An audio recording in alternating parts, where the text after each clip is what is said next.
Dear Papa Van, tawagin mo na lang akong Shane, 24 years old, bakla at mula sa bayan ng Solana. Naisipan kong isulat ang buhay pag-ibig ko dahil katulad ng iba, ako rin ay may kwentong alam kong kapupulutan ng aral lalo na ng mga tulad ko. Lumaki ako sa isang mahirap na pamilya. Pangwalo ako sa aming 11 magkakapatid. Dahil sa hirap ay hindi ko kailanman naranasan ang magdiwang ng kaarawan ng may handa. Maging ang maranasang mabilhan ng bagong laruan at kumain sa mamahaling restaurant. Ang birthday para sa amin noon ay parang isang ordinaryong araw lang. Nakikisaka lang ang aming ama habang nagtitinda naman ng isda ang aming ina. 4 years old pa lang ako nung sumama na rin ako sa kanya sa bayan sa paglalako. 5 hanggang 10 piso lang ang kita niya sa bawat kilo ng isda. At ang bawat kikitain niya ay siya naman naming gagamitin sa gastusin kinahapunan.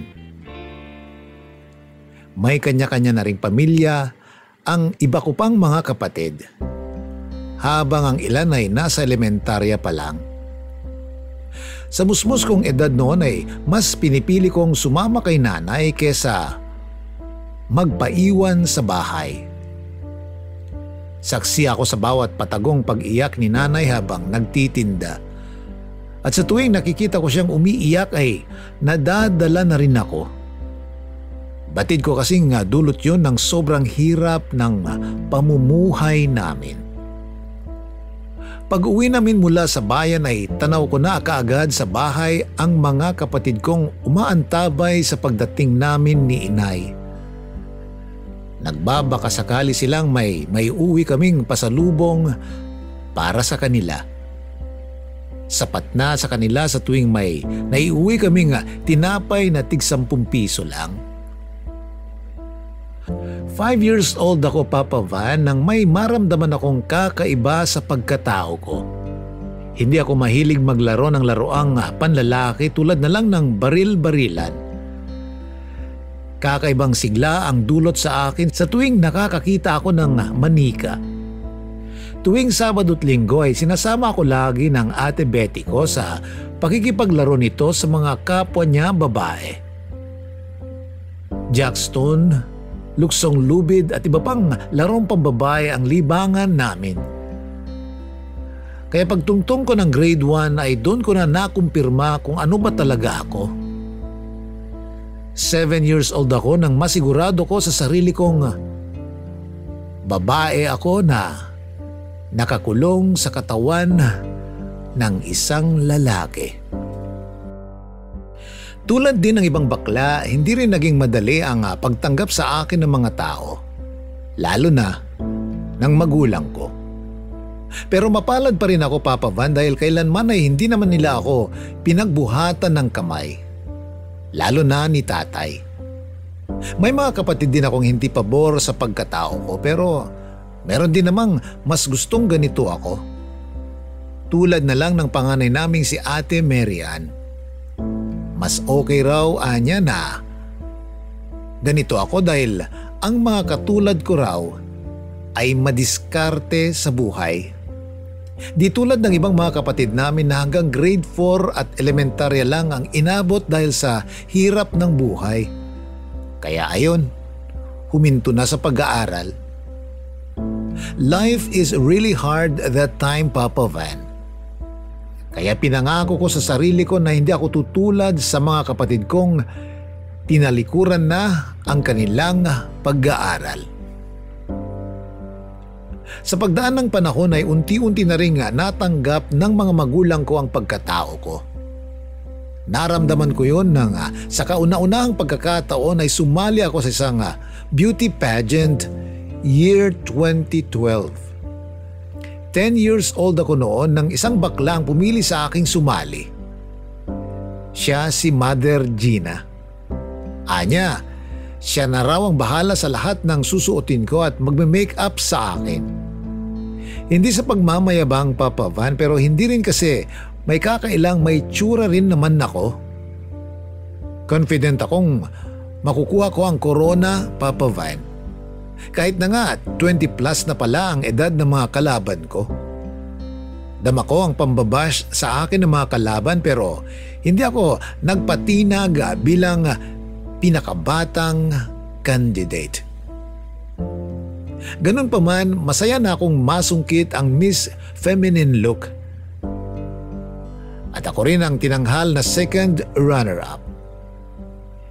Hindi kasi ako nagpakabog sa tanong ng judge sa akin during Q&A portion. Ang tanong, what is my edge among my co-candidates? At ang sagot ko, it's my height and age, that despite of my differences, I can still slay just like them. Na sa mura kong edad ay kinailangan kong lumaban sa buhay at ipakitang kaya ko. Sobrang saya ko noon, Papa Van, dahil first time kong makahawak ng 700 pesos bilang prize sa pagiging second runner-up. Malaking tulong na kasi yun sa gastusin ng pamilya namin. Sa paglipas ng panahon ay hindi pa rin kami tinatantanan ng mga pagsubok, Papa Van.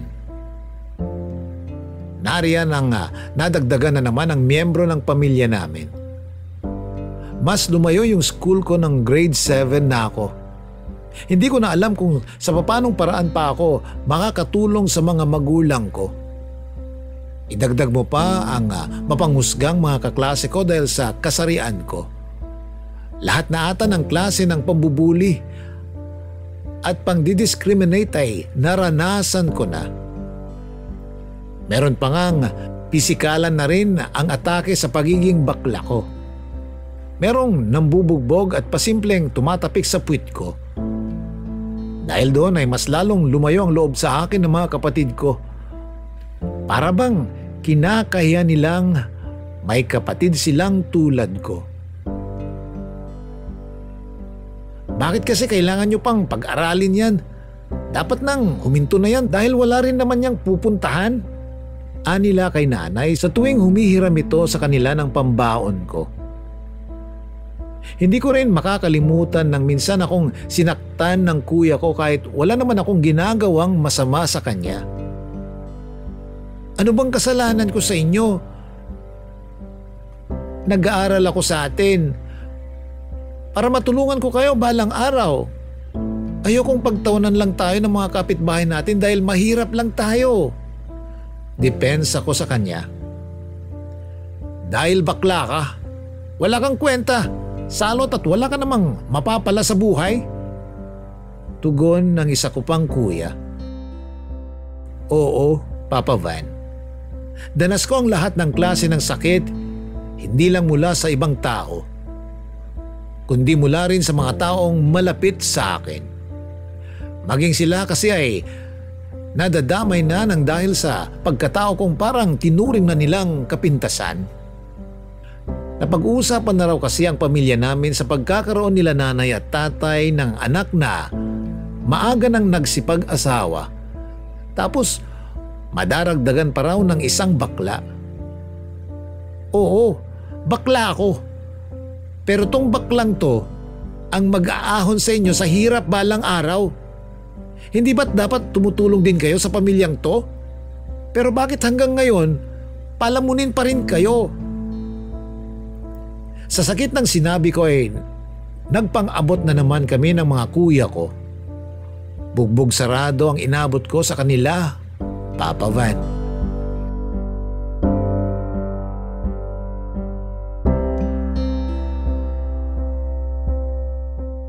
Gustong-gusto ko na talagang tumigil ng pag-aaral noon.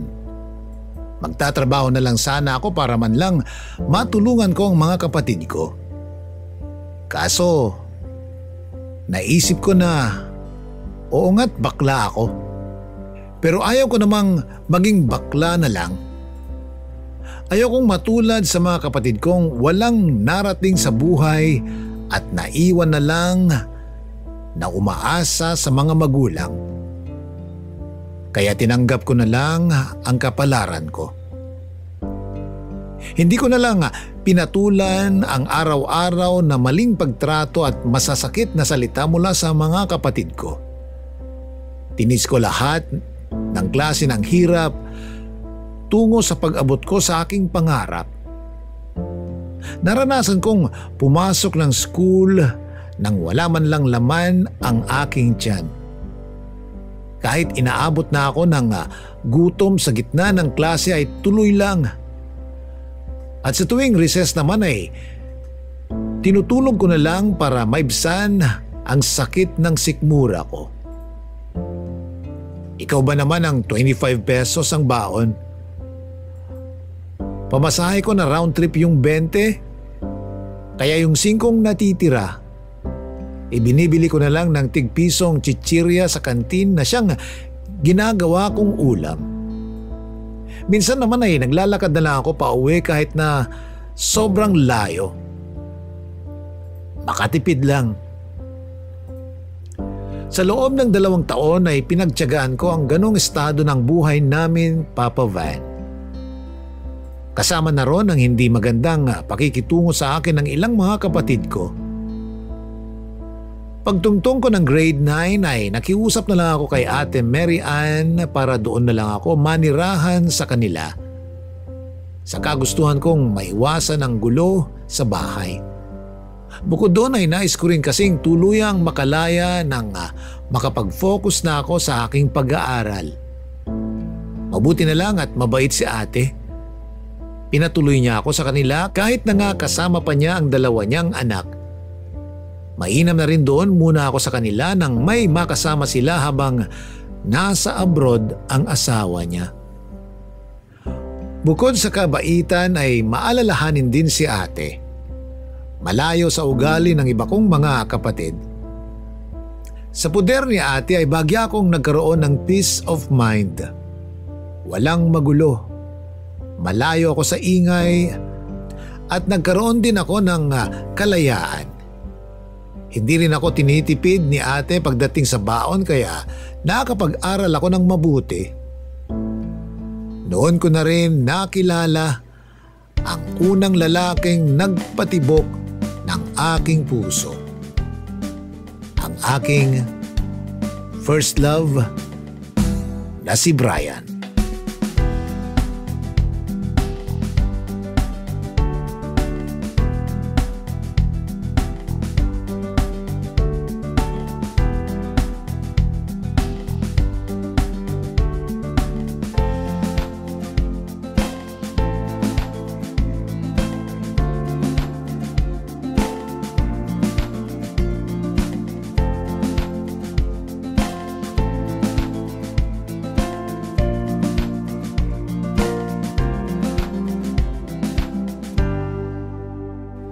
Naglilinis ako sa labas ng classroom nang bigla ko siyang napansin na nagigib ng tubig para sa mga halaman.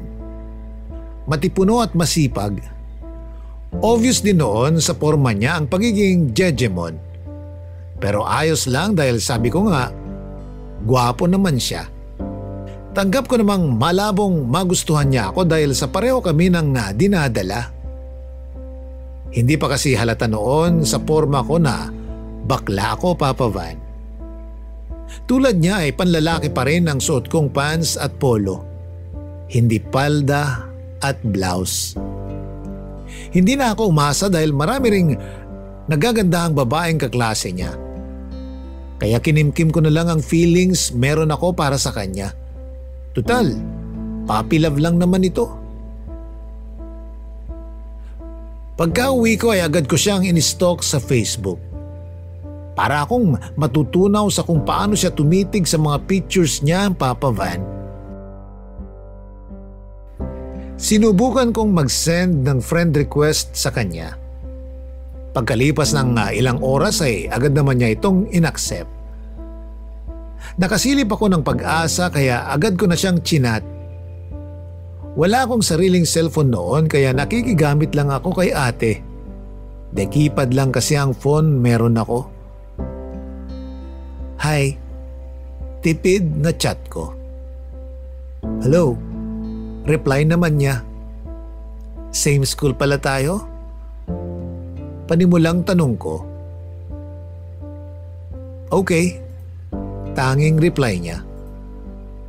Ang cold ng reply niyang yun, Papa Van. Tuloy, nahihiya na akong muling mag-chat sa kanya. Hanggang sa nag-chat siyang muli. Grade 9 ka, di ba? Anya. Yes. Grade 8 ka, di ba? Ba't mo nga pala alam? Usisa ko. Inistok lang kita. Hindi ako makapaniwala sa nireply niyang yun, Papa Van. Grabe. Hindi ko akalain na inistok ako ng crush ko. Na-in love ako noon, Papa Van. Para tuloy ang babaw ma-fall ng puso ko. Ganito yata siguro ang ma-in love. Kinabukasan, na-excite akong pumasok dahil gusto ko talaga siyang makita at makatitigang muli. Pagkapasok ko pa lang ay kinuha ko na kaagad ang walis, nagbabakasakaling masulyapan ko siyang muli. Nang makita ko siya, hindi naman ito namansin, Papa Van. Dahil siguro sa bakla ko. O baka dahil nahihiya siyang malaman ng iba na nakikipag-chat siya sa katulad ko. Nagpatuloy pa rin ang mga araw ko. Sumasali pa rin ako sa iba't ibang activities sa school para lang may rason na mapansin niya ako. Sumali ako sa pagsasayaw. May cheer dance competition noon at sumali talaga ako para kay Brian. Habang nagpa-practice ay namalayan ko na lang na nakatitig pala siya sa akin habang sumasayaw. Siyempre, mas lalo kong ginalingan kahit na medyo napapagod na ako. Pagka uwi ko ay dali-dali kong hiniram ang cellphone ni ate para makachat siya. Nagulat ako dahil may 10 na palang messages na galing sa kanya. Noon ko na lang nadiskubreng araw-araw na pala siyang nagchat-chat sa akin. Hindi ko naman kasi araw-araw na nahihiram ang cellphone ni ate. Hi, pasensya ka na kung ngayon lang ako nag-reply. Chat ko sa kanya. Okay lang. Ang galing mo palang sumayaw? Reply niya. Ako? Thank you. Tugon ko. Welcome. Kumain ka na po? Anya na halos mangisay ako sa kilig. Ramdam ko na talagang parang mahal ko na talaga siya, Papa Van. Nararamdaman ko rin kasing gusto rin niya ako. Sa dalas niyang magparamdam ay umasa talaga akong may feelings na rin siya sa akin despite of my gender. Hindi naman siguro siya magchat-chat ng walang rason, di ba? Kaya naman sobra ko na siyang minahal, Papa Van.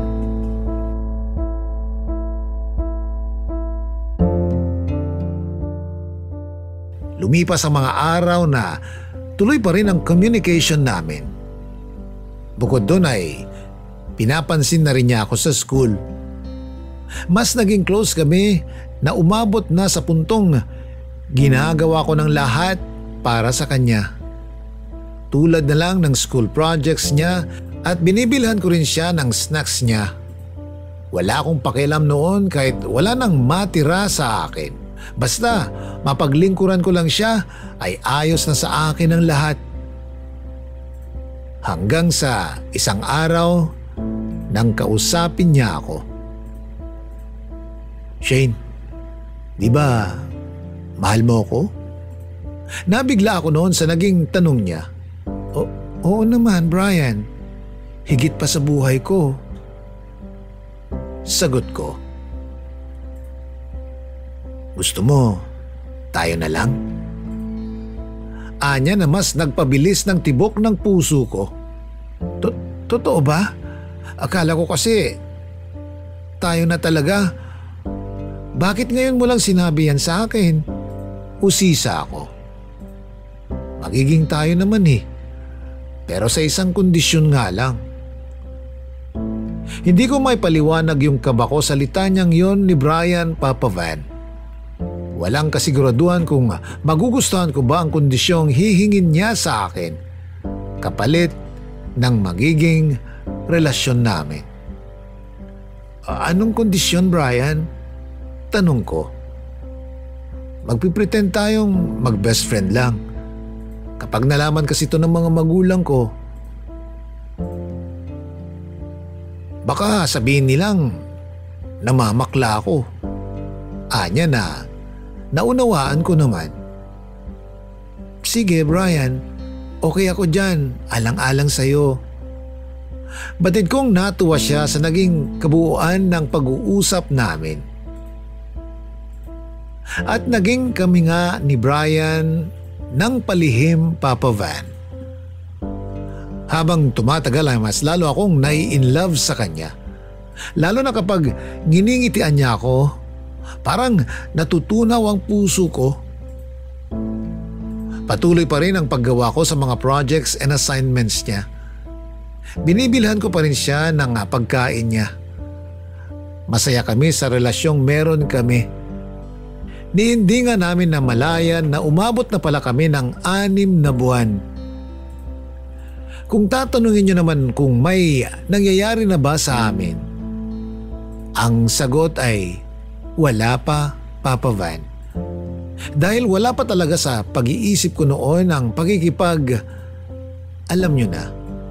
Kasi nga, puro pagmamahal pa lang ang alam kong gawin. Maswerte pa rin naman akong may tuturing dahil ramdam kong special din ako kay Brian. Trinato niya akong tunay na babae. At masasabi kong minahal niya ako dahil nag-e-effort din siya para pakiligin ako. Binibigyan niya ako ng love letters kaya naman lubos ko talaga siyang pinagkatiwalaan sa pag-aakalang walang mababago sa amin. Pero nagkamali ako. Dahil ang inaasam kong pagmamahal ay bigla na lang nagbago sa isang iglap.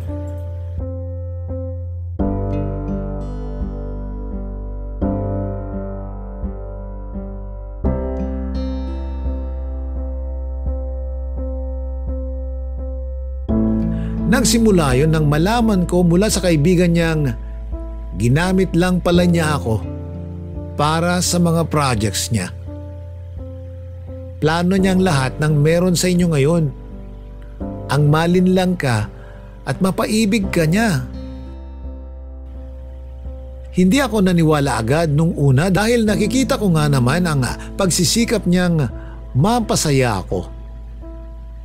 Pero kung sakali mang totoo yun, Papa Van, gusto kong marinig yun mismo sa bibig ni Brian. I-chat ko na sana siya noon nang mapansin kong nakablock na pala ako sa kanya.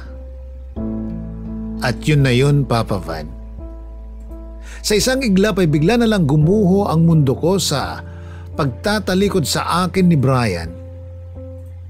Sinong mag-aakalang gustong-gusto ko siyang sugurin at isumbat ang lahat ng ginawa ko para sa kanya. Pero hindi ko rin yun nagawa nang makita kong may kasama na siyang iba. Siguro nga ay masyado akong umasa na may kapupuntahan ang relasyon namin. Hanggang sa nagising na lang ako sa katotohanang walang matinong lalaki ang ipagmamalaki at tatanggap sa isang katulad ko. 9 na buwan din akong nagpapakatanga, Papa Van. Hindi ko halos alam kung sa papanong paraan ko ibabangon ang sarili ko. Sobra ko kasi siyang minahal. Inilaan ko ang buong panahon ko sa kanya. Tapos sa isang iglap lang, malalaman kong tila pantasya lang pala ang lahat.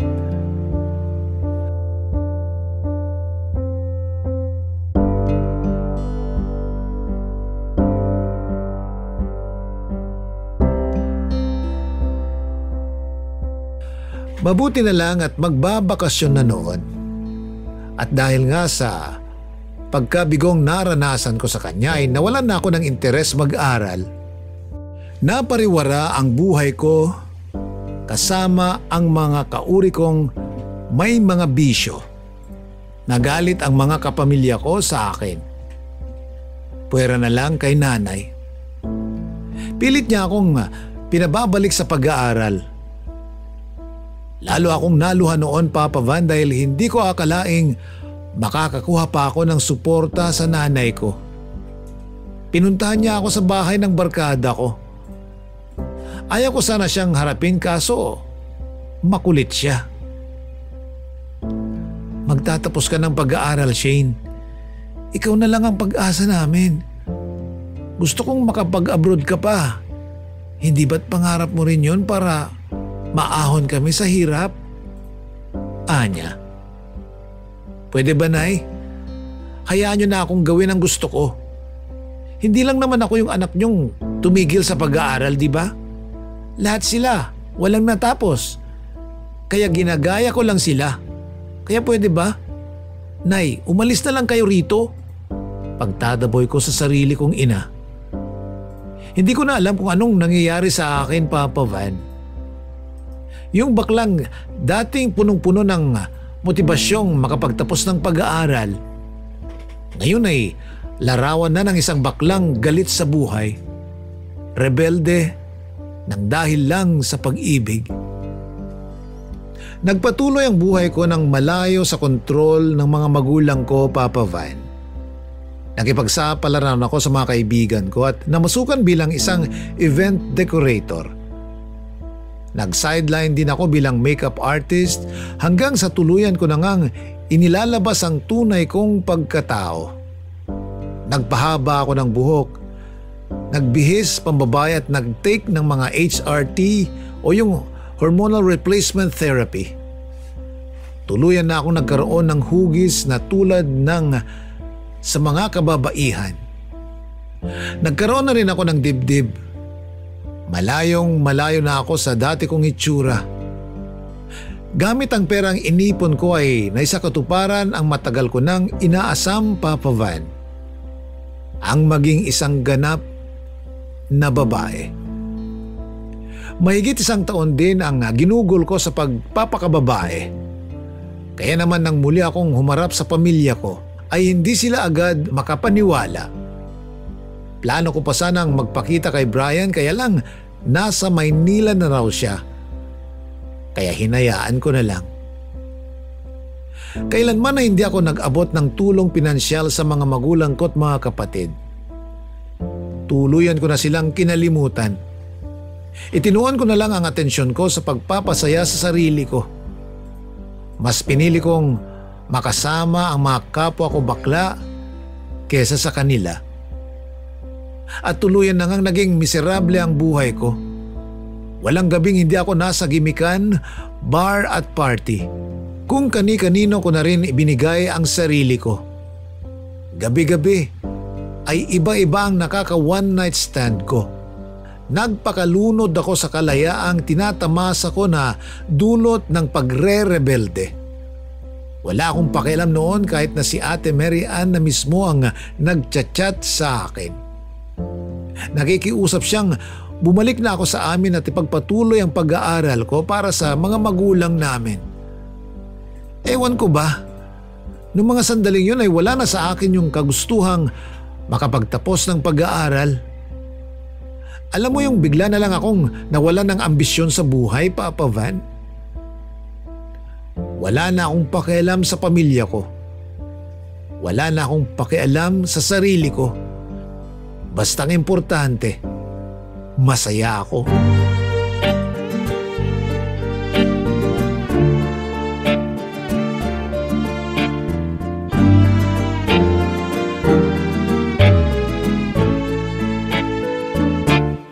Hanggang isang araw nang ayayin ako ng barkada kong makipiesta sa isang barangay. Naglakad lang kami noon dahil wala pa naman kaming service. Nagkainuman, kasama ko noon sina Sam, Stacy at Jessa. Kalagitnaan ng inuman nang lapitan kami ng ilang kalalakihan. At doon ko na nga nakilala si Lance. Ang lalaking wari ko'y magpapahilom sa sugatan kong puso. Hindi kagwapuhan si Lance, to be honest. Wala rin sa kanya ang kahit na anumang mga qualities na gusto ko sa isang lalaki. Nilapitan niya ako noon. Inakbayan. Saka inalok ng tagay. Ang buong akala ko nung una ay katulad lang din siya ng ordinaryong lalaking makikilala ko. Yun bang pang one night stand lang ang ganap, tapos iiwan lang din niya ako. Pero iba si Lance, Papa Van. Dahil naramdaman ko sa kanya nung gabing yun na hindi katawan ko ang habol niya, kundi ang makilala ko ng lubusan. Nakapagkwentuhan kami. Nalaman na rin niya yung kwento namin ni Brian. Hanggang sa nagkwento na rin siya ng buhay niya. Na may ka-live-in na rin pala siyang katulad ko pero niloko lang siya. Lasing na ang lahat sa mga kaibigan namin noon. Pero kami, nanatili kaming gising para pakinggan ang kwento ng bawat isa. Nung gabing yun ay niyaya niya akong pumunta sa bahay nila. Doon na lang daw ako magpapalipas ng gabi. Pumayag ako dahil batid kong matino naman siya. Pero hindi naging ordinaryo ang gabing yun para sa amin ni Lance, Papa Van. Dahil may nangyari rin sa amin. Sobrang ganda ng pangangatawan ni Lance. Naglalakihan ang mga braso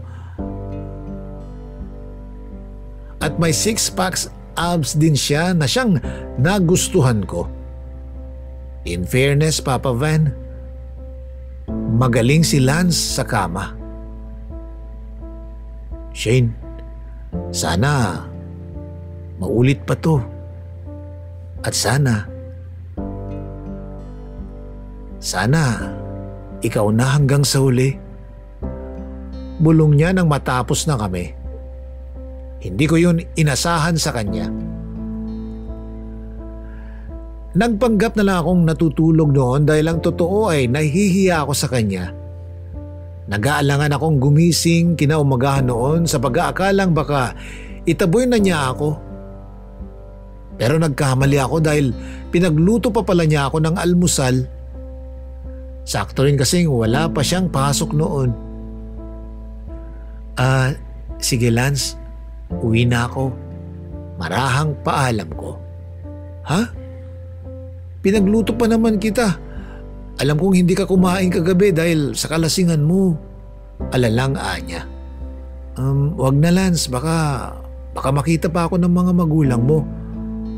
Mapagalitan ka pa. Baka sabihin nila, namamakla ka. Pagtatanggi ko. Uy, di naman ganun yung mga magulang ko ah. Oo, lasing ako kagabi pero alam ko lahat ng mga ginawa natin. At alam ko rin yung mga sinabi ko sa'yo. Kung iniisip mong kagaya ko ng mga lalaking inaakala mo, ibahin mo ako.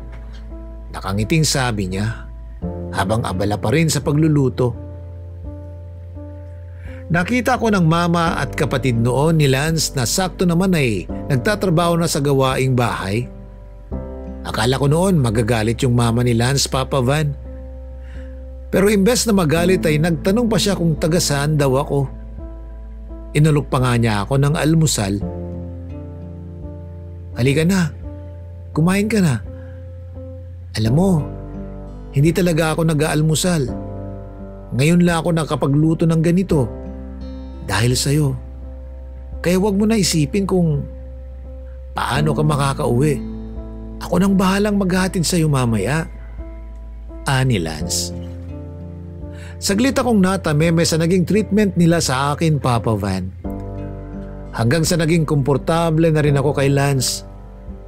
Pagkatapos namin kumain at bago ako nakauwi ay may nangyari pa nga ulit sa amin. Tama nga si Lance, Papa Van. Hindi siya tulad ng ibang lalaki. Ramdam ko sa kanya nakakaiba siya dahil sa pakikitungo niya sa akin. Minuminuto, nagme-message siya.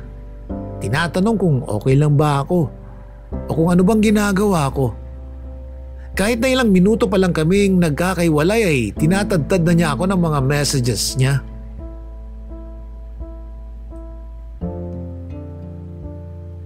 Pagkalipas ng ilang araw ay naging kami na nga ni Lance, Papa Van.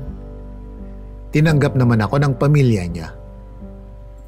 Gusto nga niyang magsama na raw kami pero hindi ako pumayag. Sariwa pa kasi sa akin yung trauma sa nangyari sa amin ni Brian. Alam ko magiging kagaya rin ni Lance si Brian. Na balang araw ay lolokohin din ako. Ang pagmamahalan namin ni Lance noon ay hindi naging madali, Papa Van. May mga barkada kasi akong mga bakla na naiinggit sa relasyon namin. Nakikita kong chinachat nila si Lance. Ang buong akala siguro nila ay hindi ko hawak ang account ni Lance. Pero dahil mahal ako ng boyfriend ko, ay ibinigay niya ang lahat sa akin and that includes his Facebook password. Minsan nga ay nagpapanggap na lang akong bilang si Lance. Ako ang nagre-reply sa mga barkada kong nagbabalak agawin ang jowa ko. Doon ko nakita kung paano ako nagawang siraan ng mga tinuring kong kaibigan. Gumagawa sila ng kwento na kesyo nakita raw nila akong may kalandi ang iba. Naging desperada silang maagaw sa akin ang nobyo ko. Mula noon ay dumistansya na ako sa kanila. Nag-boarding house na lang kami ni Lance. Nahihiya rin kasi ako kung doon kami manunuluyan sa bahay nila. Naiiwan ako sa bahay sa tuwing pumapasok siya sa construction site. Kay Lance ko literal na naranasan kung paano maging isang housewife. Babaeng babae talaga ako sa piling ni Lance, Papa Van. Wala akong masabi sa kabaitan ni Lance. Kahit kailan ay hindi niya ako pinagtaasan ng boses. Hindi rin niya ako pinagbuhatan ng kamay. Itinuring niya akong parang tunay na babae at ginawang prinsesa niya. Babe, komportable ka ba sa ganitong sitwasyon natin? Anya isang gabi. Oo naman babe, kasi masaya tayo, tugon ko. Ang ibig kong sabihin, komportable ka ba na ganito na lang tayo habang buhay? What if mag-aral ka ulit? Para balang araw kapag nakapagtapos ka na, makakahanap ka pa ng magandang trabaho, di ba? Ako kasi gustong gusto ko talagang mag-aral babe, kaso huli na. Ikaw kaya, what if subukan mo ulit? Dire-diretsyong anya. Ayaw ko babe. Kapag nag-aral ulit ako, babalik na naman ako sa dati. Mawawala na tong mahabang buhok ko. Magmumukha na ulit akong lalaki. O di iiwan mo na ako niyan. Kaya mas mabuti nang ganito na lang babe. Dito ako masaya. At mas masaya na ako ngayon. Kasi nahanap ko na talaga yung lalaking tunay akong mamahalin. At ikaw yun babe. Sinserong tugon ko. Huwag mong sayangin yung mga pagkakataon mo babe. Ano lang kung magmukha kang lalaki? Bakit? Hadlang ba yun sa pagmamahalan natin? Mababawasan ba ang pagtingin ko sa'yo? Alam mo babe, tinanggap kita ng buong buo, okay? Huwag mo sanang isipin na iiwan kita. Mananatili ako sa'yo habang buhay. Hinding-hindi kita iiwan kahit anong mangyari. Kasi sa totoo lang, ikaw lang ang happiness ko. Kaya buong buhay ko ay itutuon ko lang sa'yo. Ani Lance.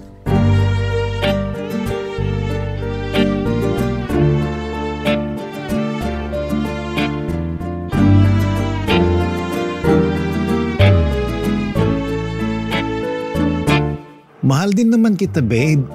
Hayaan mo at maghahanap ako ng trabaho para wala kang masabi. Alam ko naman na kaya mo lang yan sinasabi dahil napapagod ka na sa akin, di ba? plano mo nang pag-aralin ako dahil ayaw mo na sa akin, di ba babe? Bakit di mo na lang kasi ako diretsuhin? Hindi ko maiwasang maging emotional noon, Papa Van. Please babe, makinig ka. Alam mo nung una pa lang, ay hindi ko na pinagsisihan na nakilala at minahal kita. Lahat ng pinadama ko sa'yo, totoo yun. Wala akong planong iwan ka babe. Dahil ginagawa ko lang naman to para balang araw, makaahon din tayo sa kahirapan. Para kapag may magandang trabaho ka na, makakapagtayo na tayo ng sarili nating bahay. At isa pa, matutulungan mo na rin yung pamilya mo. Dahil di ba, ikaw na lang yung pag-asa nila. Mahal na mahal kita babe. Andito lang ako para sa'yo. Kung pinoproblema mo ang allowance mo sa school, kaya naman kitang pag-aralin nang hindi ka na umaasa sa mga magulang mo.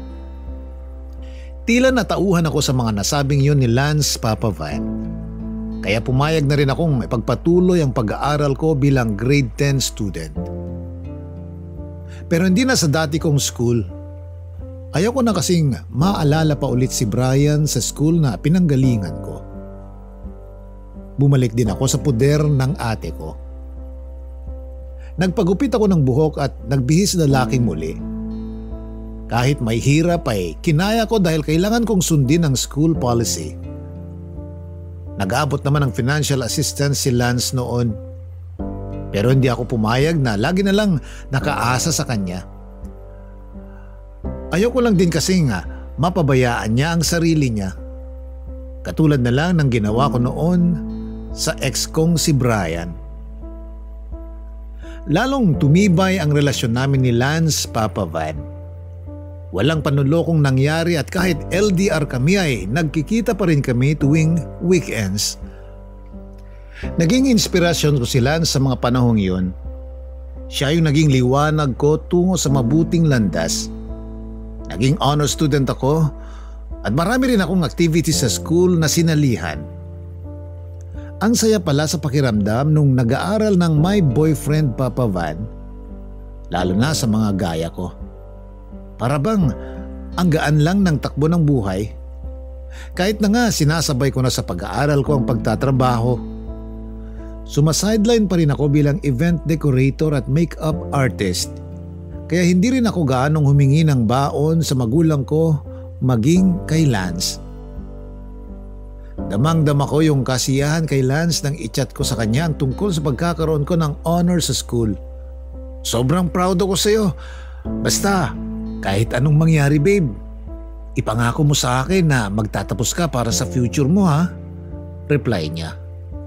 Future natin babe, hindi lang ako to. Dahil kasama kita sa pangarap kong to babe.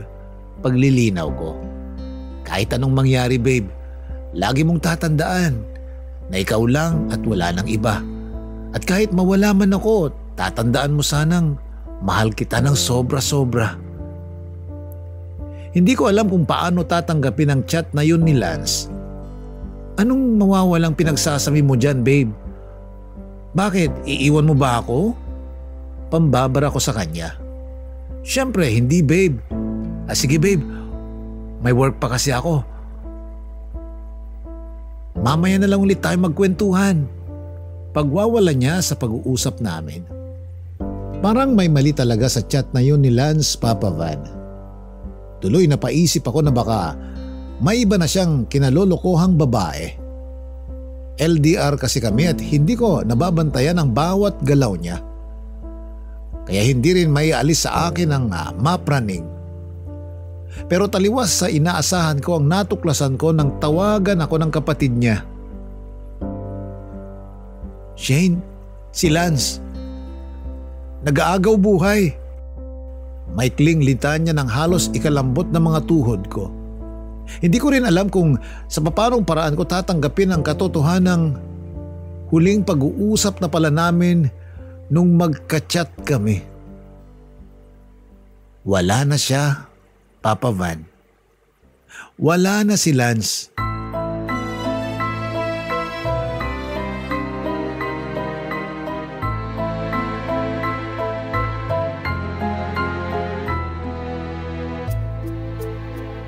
Yung kaisa-isang lalaking nagmahal sa akin ng buong buo ay naglaho na sa buhay ko nang hindi ko man lang napaghandaan. Na-hit and run si Lance ng truck mula sa pagmamaneho nito ng kanyang motor. Ilan sa mga witness ang nakapagsabing nakakapagsalita pa raw siya ng mabangga ito. Pero dahil siguro sa lakas ng impact sa pagkakabagok ng ulo niya ay binawian din siya ng buhay, Papa Van. Hindi ko alam kung anong gagawin ko ng mga sandaling yun. Gusto kong isiping biro lang ang lahat nang nalaman ko tungkol sa nangyari kay Lance. Pero nang makita ko na ang mga pictures niyang nakahilata sa daan, saka pa lang ako naniwala. Kahit may klase ako noon ay umalis ako kaagad para mapuntahan ang lalaking pinakamamahal ko. Nanginginig ako habang walang tigil ang pagbalong ng mga luha ko. Nang masilayan ko na ang katawan niyang wala ng buhay, Papa Van, parang gusto ko na ring magpakamatay. Dahil hindi ko na talaga alam noon kung paano haharapin ang buhay nang wala si Lance. Nadudurog ang puso ko habang nakatanaw sa kanya. Hindi ko siya iniwan nung mga araw ng burol niya. Wala na akong pakialam noon kung marami na akong absences sa school. Hinang-hina ako, Papa Van. Yun ay dahil wala na yung lalaking nagsisilbing lakas ko.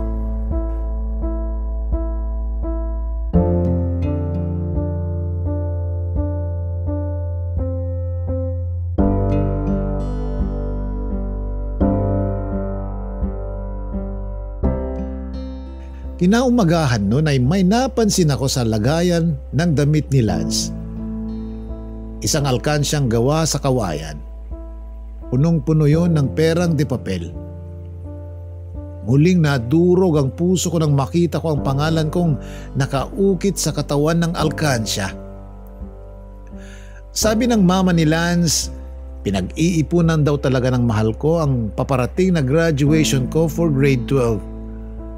Ako raw talaga ang inuuna ni Lance, hindi raw talaga siya palagastos para matutukan lang ang pangangailangan ko. Nagtataka pa nga ako dahil halos walang natitira sa sahod niya samantalang wala naman siyang bisyo. Dugtong pa ng mama ni Lance. Sa mga narinig ko, Papa Van, ay nakaramdam ako ng paghihinayang sa mga oras na hindi ko man lang nakasama si Lance. Mas lalo ko siyang minahal. Kaya lang, maaga rin siyang binawi sa akin. Kaya pala ganun na lang siya kung magbilin na mag-aral ako ng mabuti. Na kahit anong mangyari raw ay wag sana akong hihinto. Yun ay dahil sa kagustuhan niyang makapagtapos ako. Sobra akong nabigla nang makita ko kung gaano karami ang nakiramay sa amin sa araw ng libing ni Lance. Ramdam na ramdam ko si Lance noon dahil sa lamig ng hanging nakapalibot sa akin. Babe, hanggang dito na lang muna tayo. Alam kong masaya ka na sa kinaroroonan mo ngayon. Huwag kang mag-alala. Tutuparin ko yung pangako ko na mag-aaral ako ng mabuti para sa atin. Di ba nga, magpapatayo pa tayo ng mansyon natin? Kahit mahirap dahil wala ka na sa tabi ko, gagawin ko pa rin yun, babe. Gabayan mo sana ako palagi.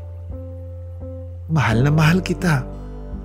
Usal ko nung mga sandaling yun. Bago ako tuluyang umalis noon ay inabot ko sa mama ni Lance yung alkansyang inilaan niya para sa akin. Batid ko kasing mas masisihan si Lance sa gagawin ko. At yun ay ang alalahanin din ang mga mahal niya sa buhay.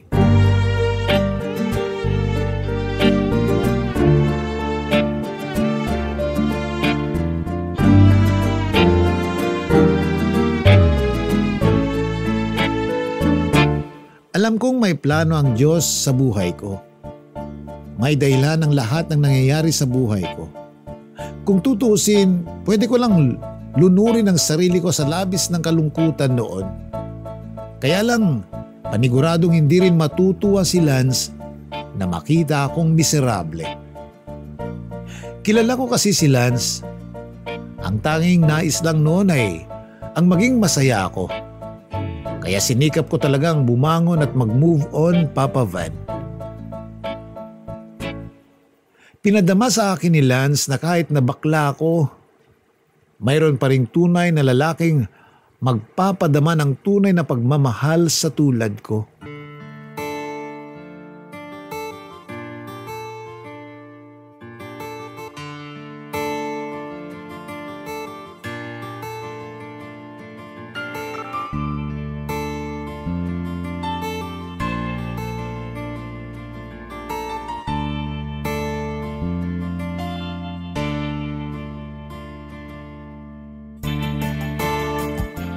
Maraming kalalakihan ang hirap mahalin ang mga kauri ko.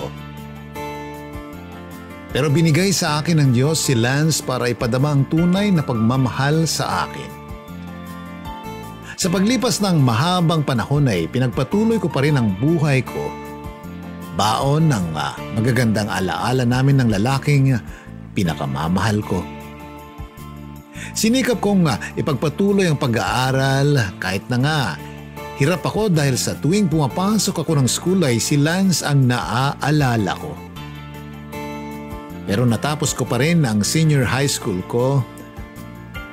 At nung graduation day ay naramdaman ko ang presensya ni Lance.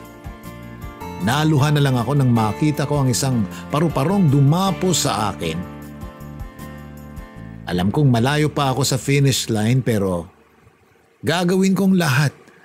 Alang-alang sa pangako namin sa bawat isa. Dumaan pa ang ilang mga taon, marami na ring lalaki ang nagtatangkang ligawan ako. Pero batid kong hindi sila kailanman magiging katulad ni Lance. Dama ko ring pera lang ang habol nila. Hindi na ako muling nakipagrelasyon, Papa Van. Nag-focus na lang ako sa pag-aaral, trabaho at pamilya. Pero syempre, hindi pa rin naialis sa akin yung mainggit sa tuwing may nakikita akong magkarelasyon. Hanggang sa muling nabuhay sa akin yung kauhawang maranasang muli kung paano ang mahalin. Umabot ako sa puntong naging poser ako, Papa Van.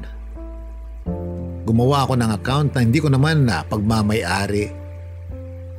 Account na larawan ng babae ang nakalagay. Babaeng ubod ng ganda, maputi, makinis at malaartista. Pero Shane pa rin ang ginamit kong pangalan. Alam kong mali ang manloko ng kapwa. Pero nagawa ko lang naman yun sa kagustuhan kong makaramdam uli ng tunay na pagmamahal. May mga nabiktima rin naman ako. Una, si Edmar. Matagal ko na siyang nakikita pero hindi kami close. Kahit magka-chat na kami sa poser account ko, never akong nagsabi ng totoong impormasyon sa kanya.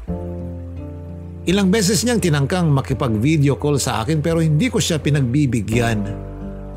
Sa tuwing tumatawag siya sa akin ay nagboboses babae na lang ako para hindi niya ako mabuking. Tumagal pa nga ang relasyon namin ni Edmar, Papa Van. Nang magpumilit na siyang makipagkita ay pumayag na ako. Pero idinahilan ko na lang na yung pinsan ko na muna ang haharap sa kanya. At yung pinsang yun ay ako. Ginawa ko yun sa kagustuhan kong makita man lang siya ng harapan. Kaya lang nabisto rin ang kalokohan ko nang tawagan niya ang number ko. Sinubukan kong mga tuwiran kung bakit ko hawak ang phone ng Shane na girlfriend niya pero hindi siya naniwala sa mga sinabi ko. Sa sobrang sama ng loob niya ay nagawa niya akong murahin, Papa Van.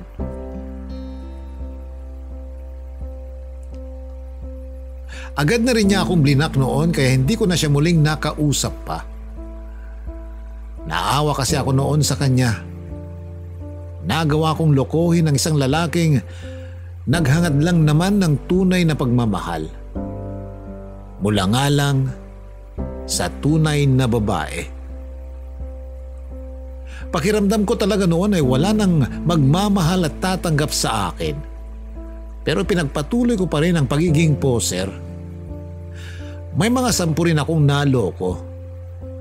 Hanggang sa magbago ang lahat nung kasagsagan ng pandemya. First year college ako nang mag-chat sa totoong account ko ang isang Carlos. Pangalan ko pa lang nga tinatanong niya noon pero agad ko nang sinabi sa kanya na bakla ako. Matagal na raw niyang alam na bakla ako dahil lagi niya raw akong nakikita. Inamin din niya ang crush niya ako. Hindi yun umubra bagkus ay binara ko pa nga siya. Anong habol mo sa akin? Pera o sex? Ano? Grabe ka naman sa akin. Hindi naman ako katulad ng iniisip mo. Ibahin mo sana ako sa mga lalaking nakilala mo. Alam mo, may mga naging ex akong babae. Pero hindi rin kami nagtagal dahil puro na lang sila tamang hinala. Yung iba naman, niloko lang ako. Pero nung nagkaroon ako ng ex na bakla, dun ko naramdaman yung tunay na pagmamahal. Kwento niya na umantig naman sa puso ko. Noon na inamin sa akin ni Carlos na may lihim pala siyang pagtingin sa akin, Papa Van. Nung mga araw na yun ay may boyfriend din ako sa poser account ko. Pero nang dumating na si Carlos ay nabaling na sa kanya ang mga panahon ko. Dahil gusto kong mas mag-focus sa totoong pagmamahal at yun nga ay mula kay Carlos. Siya ang dahilan kung bakit dinactivate ko na ang fake account ko. Tumigil na ako sa pagiging poser. Mas nadagdagan ang kumpiyansa ko sa kanya nang loadan niya ako ng 100 pesos.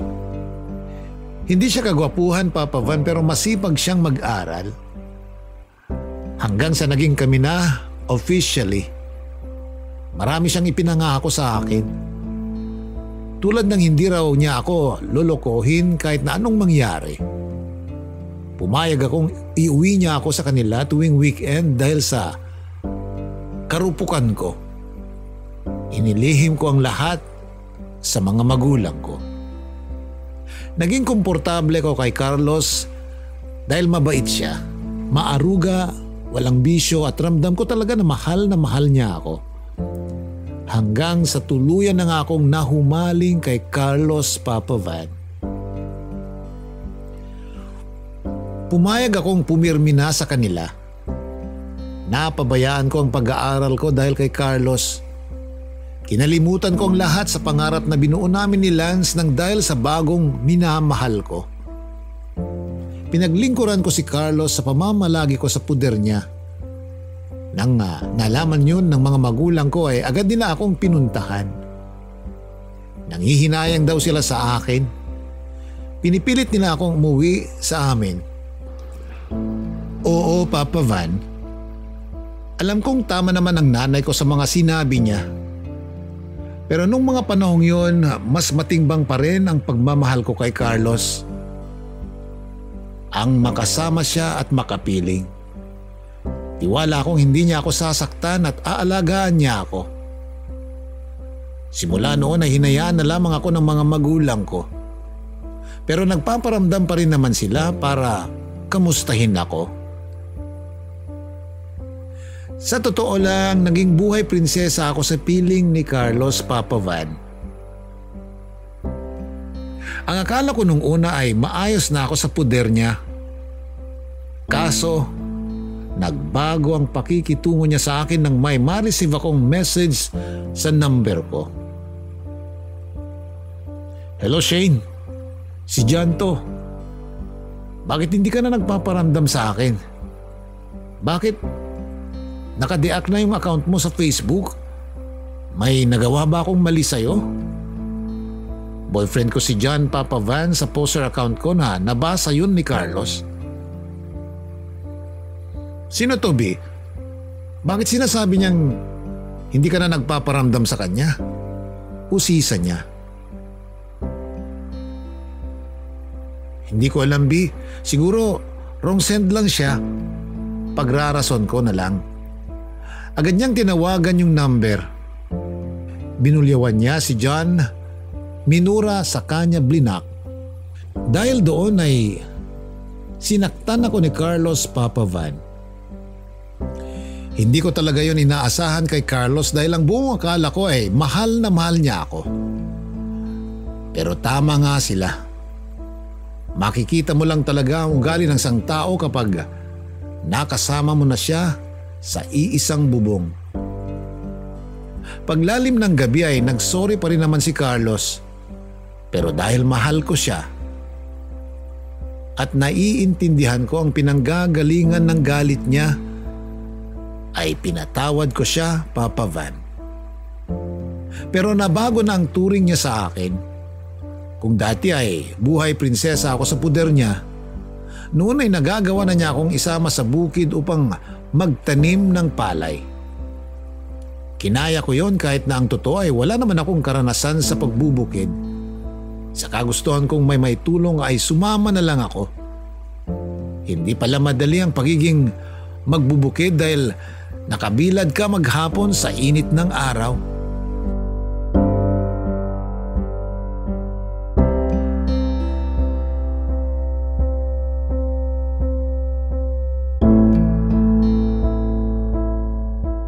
Mas lumalim pa ang pagkakilala ko kay Carlos sa pagdaan ng maraming panahon.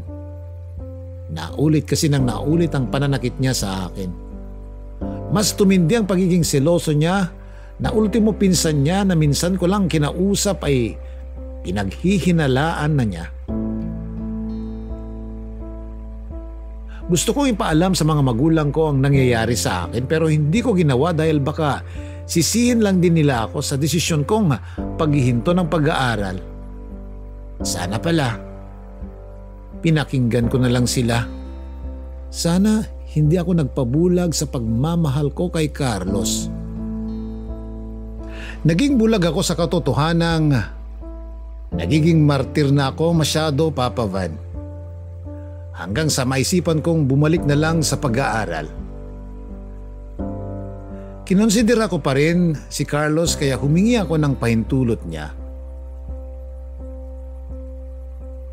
Hindi siya pumayag nung una, syempre. Dahil kulang na nga lang ay ikulong na niya ako sa sobrang higpit niya sa akin. Pero pinaniwala ko siyang para sa amin ang gagawin ko. Naiaahon ko siya sa hirap kapag nakapagtapos na ako. Mabuti na lang at pumayag si Carlos. Dadalaw-dalawin na lang daw niya ako sa amin. Siguro nga kaya hinayaan ng Diyos na makilala ko si Carlos ay dahil nais nitong iparealize ang buhay kapag hindi ako nakapagtapos ng pag-aaral. Para akong nakalaya sa kwadra ng mga sandaling pauwi na ako, Papa Van. Kamuntikan na akong hindi makilala ng pamilya ko nung nakauwi na ako. Isang maitim, payat at dugyuting bakla ang bumungad sa kanila. Nasaktan sila sa naging karanasan ko. Pero ang pinagpapasalamat na lang nila ay nang makauwi pa rin akong buhay. Tuloy pa rin ang communication namin ni Carlos noon. Pero inunti-unti ko na siyang iniwasan. Nagalit siya pero wala na siyang magagawa dahil malayo na ako sa kanya. Hanggang sa tuluyan ko na siyang hiniwalayan. Plinano ko talaga yon dahil hindi na ako masaya sa relasyon namin. Pinagpatuloy kong pag-aaral ko na tanging ang pamilya ko na lang ang inspirasyon. Natutuwa ako dahil mababait na sa akin ang lahat ng mga kapatid ko. Kapag walang pasok ay sumasideline na lang ako sa pagdedekor at pagiging makeup artist. Paglipas ng isang taon ay naging maayos naman ang lahat sa pag-aaral ko.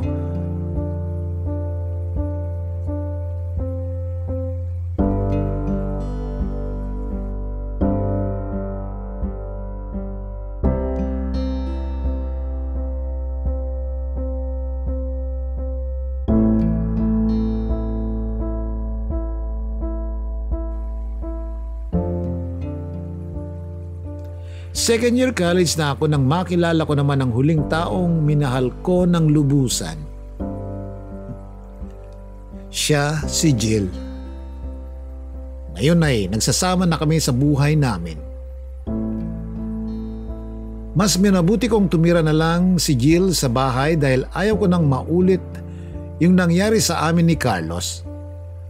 At para na rin nakikita pa rin ako ng pamilya ko. Suportado ako ni Jill sa pag-aaral, Papa Van. Ibang-iba siya kay Carlos. Hindi ko alam kung hanggang kailan at hanggang saan kami dadalhin ng tadhana. Pero ang masasabi ko lang ay natuto na ako sa mga naging experiences ko. And if ever man na iwan niya ako, ayos lang rin sa akin, Papa Van. Ngayon ay third year college na ako sa kursong Bachelor of Elementary Education dito sa Universidad ng Solana. Alam kong malapit na ako sa finish line at hindi ko na talaga sasayangin ang oportunidad na ito. Naway balang araw ay makapagtapos na talaga ako nang matulungan ko na ang mga taong nagsilbing pundasyon ko sa lahat. Nang dahil sa pamilya ko, sa namayapa kong ex na si Lance, na walang hinangad kundi ang makapagtapos ako ng pag-aaral. Alam kong masaya na siyang nakikita ko na nag-aaral muli. Despite of all those bad experiences of mine in life, at syempre sa boyfriend ko ngayon na si Jill.